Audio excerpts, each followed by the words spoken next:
गांव के किनारे एक पुराना पीपल का पेड़ था, जिसके नीचे बैठकर बूढ़े लोग कहानियां सुनाया करते थे। उन्हीं कहानियों में एक नाम हमेशा आता, गुड़िया। गुड़िया उस गांव की बदनाम औरत थी, जिसकी चर्चा अक्सर ताने और उपहास में की जाती। गुड़िया का असली नाम गीता था। जब वह छोटी थी, तब उसके माता पिता का देहांत हो गया था और उसके चाचा ने उसे पालने का जिम्मा लिया।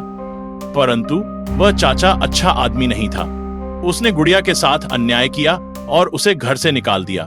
मजबूरी में वह शहर चली गई, जहां हालात ने उसे एक ऐसे जीवन में धकेल दिया जिसे समाज ने बदनाम कहकर ठुकरा दिया। समय बीतता गया और कुछ वर्षों बाद गुड़िया फिर अपने गांव लौटी, लेकिन गांव वालों ने उसे अपनाने से इनकार कर दिया। लोग उसे तिरस्कार भरी नजरों से देखते, उसे पवित्र स्थानों पर जाने नहीं देते और यहां तक कि बच्चों को भी उससे दूर रहने की हिदायत देते। गुड़िया ने हार नहीं मानी। उसने गांव के बाहर एक छोटी सी झोपड़ी बनाई और वहां रहने लगी। वह गांव के बच्चों को पढ़ाने लगी, बीमारों की सेवा करने लगी और महिलाओं को आत्मनिर्भर बनने के लिए प्रेरित करने लगी।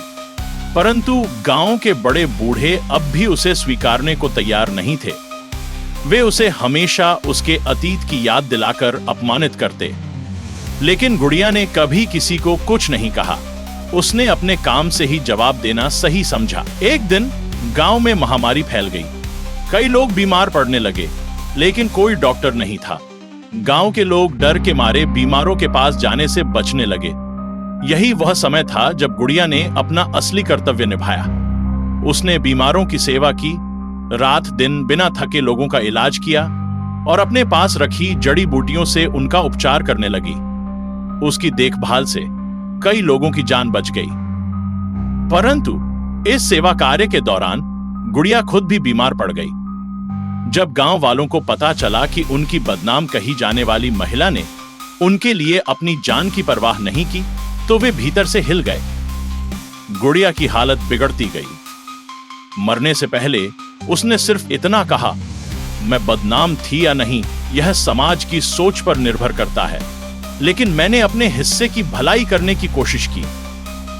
बस यही मेरी अंतिम इच्छा थी कि इस गांव की कोई भी लड़की मेरे जैसी मजबूरी में न फंसे। गुड़िया की मृत्यु के बाद गांव वालों को अपनी गलती का एहसास हुआ। उन्होंने उसके द्वारा शुरू किए गए कार्यों को आगे बढ़ाने का निश्चय किया। महिलाओं को शिक्षा देने, बीमारों की देखभाल करने और गरीबों की मदद करने का संकल्प लिया। गांव के चौपाल पर पीपल के पेड़ के नीचे, जहां पहले उसकी बुराइयां होती थीं, अब उसकी प्रशंसा की जाने लगी। लोगों ने उसकी याद में एक स्कूल बनवाया, जिसमें गांव की लड़कियों को शिक्षा देने की परंपरा शुरू हुई। गुड़िया, जिसे समाज ने बदनाम कहा, अंततः अपने नेक कार्यों के कारण अमर हो गई।